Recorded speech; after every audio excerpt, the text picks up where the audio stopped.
A verdade sobre os anjos, capítulo 8. Os anjos no tempo do Êxodo. O nascimento de Moisés.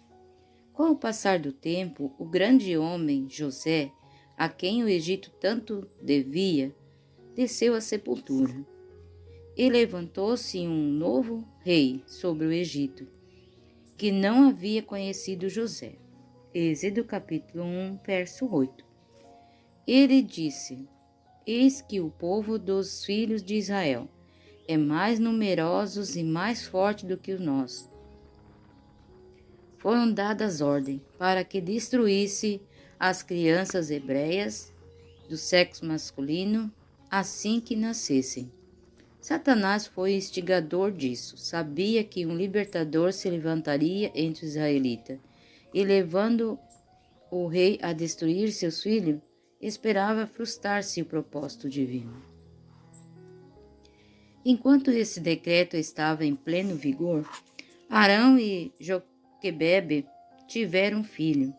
A mãe conseguiu esconder a criança durante 3 meses. Então, percebendo que não era mais seguro tentar ocultá-la, preparou um pequeno cesto de junco e passou betume e pinche para não entrar água. Deitou o bebê ali dentro e colocou o cesto entre os juncos à margem do rio. Não se arriscou a ficar ali para vigiar a criança, com receio de que tanto ela quanto o menino perdessem a vida.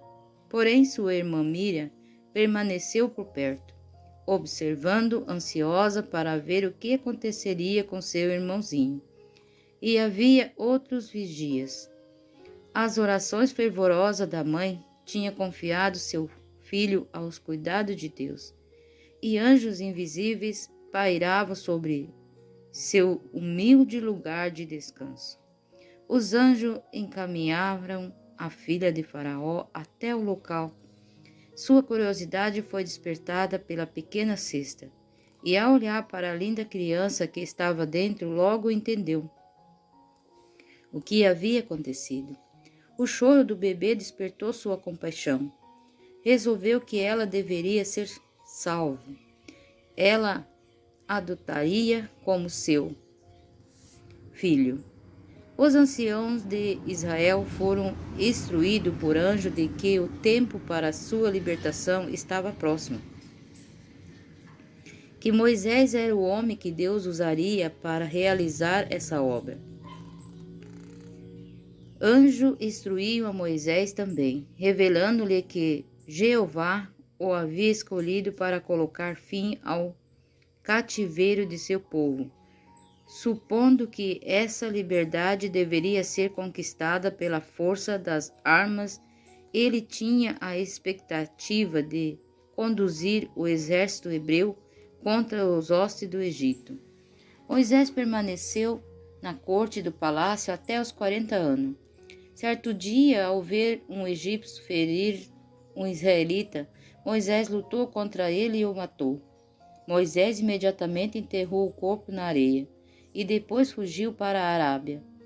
Passando algum tempo, Moisés se casou com uma das filhas de Jetro, e ali, como guardador de seus rebanhos, ele permaneceu 40 anos.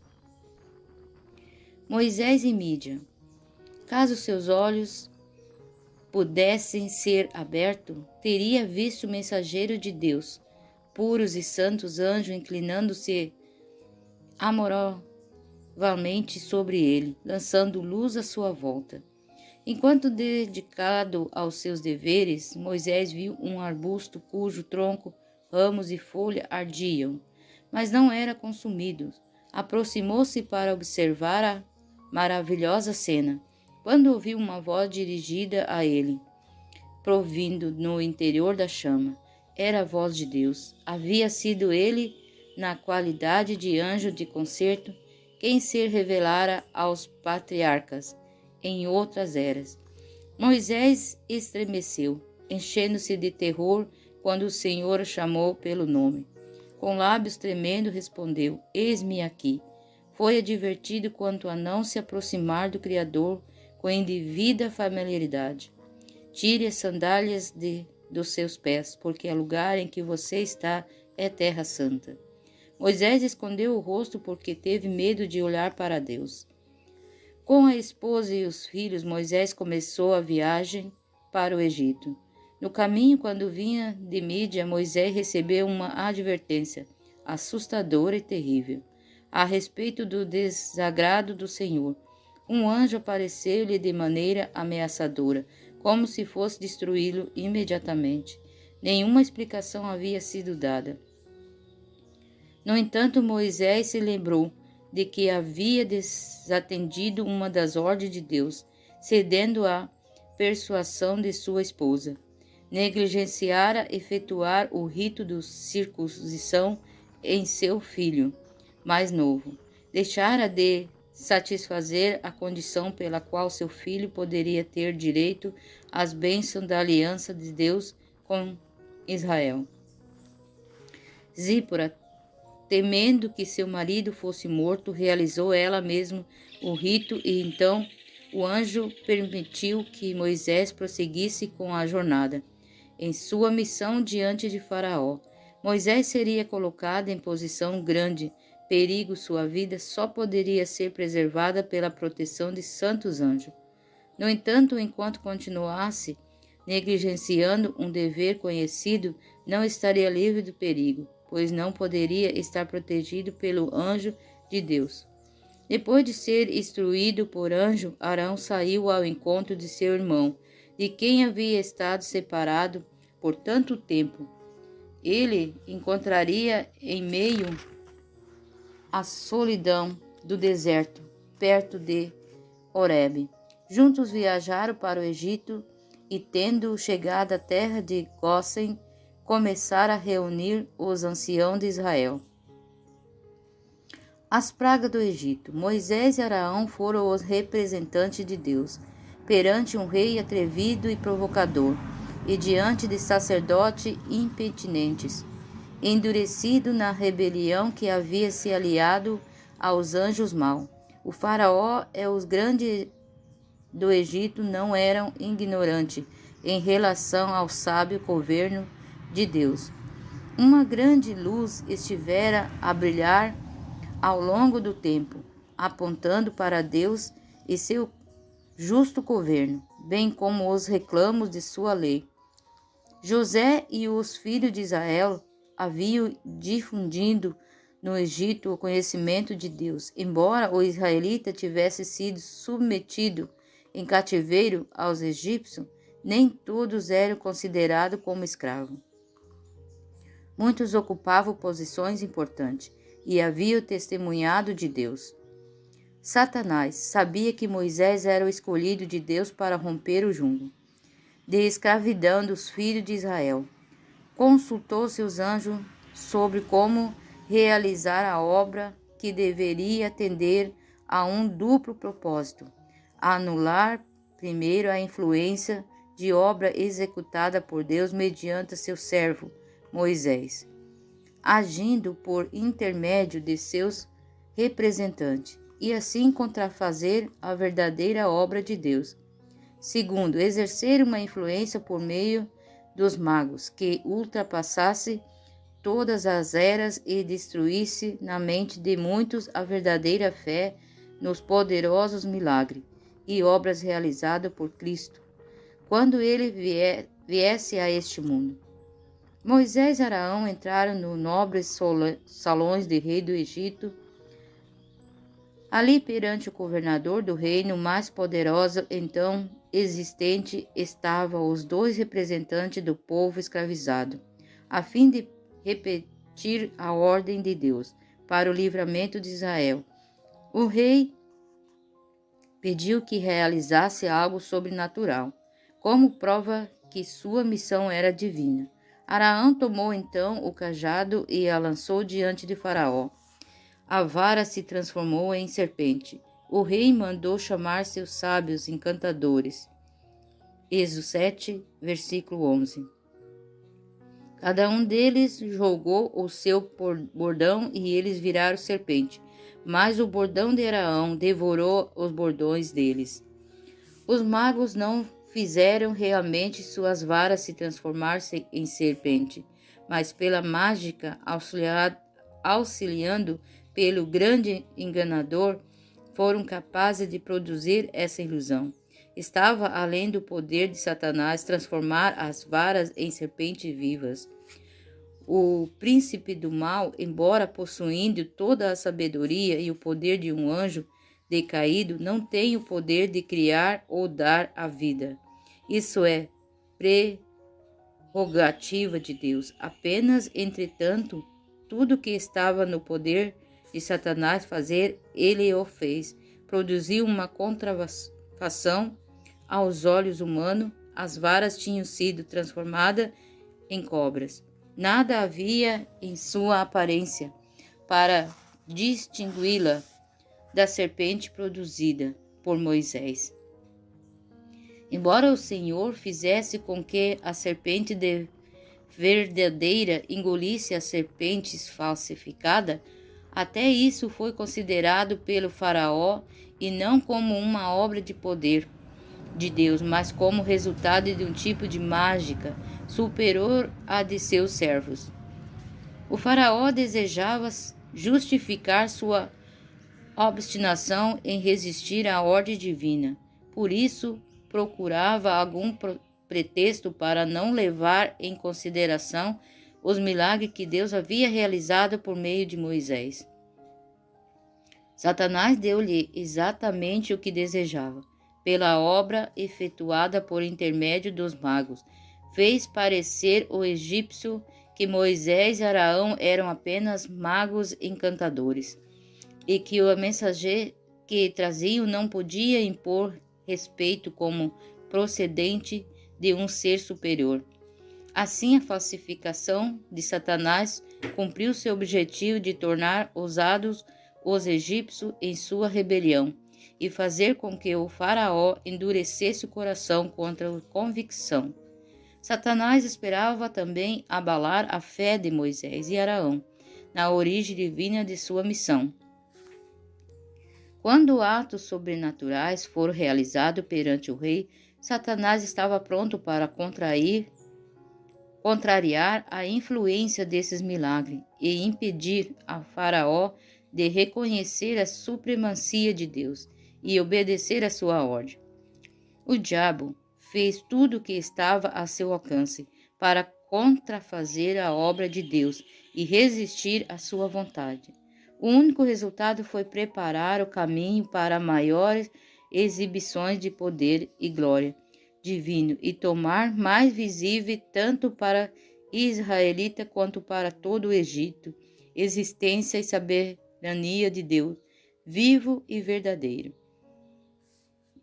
A tormenta, a sétima praga, chegou pela manhã, conforme predito, trovões e granizo, com fogo misturado a eles.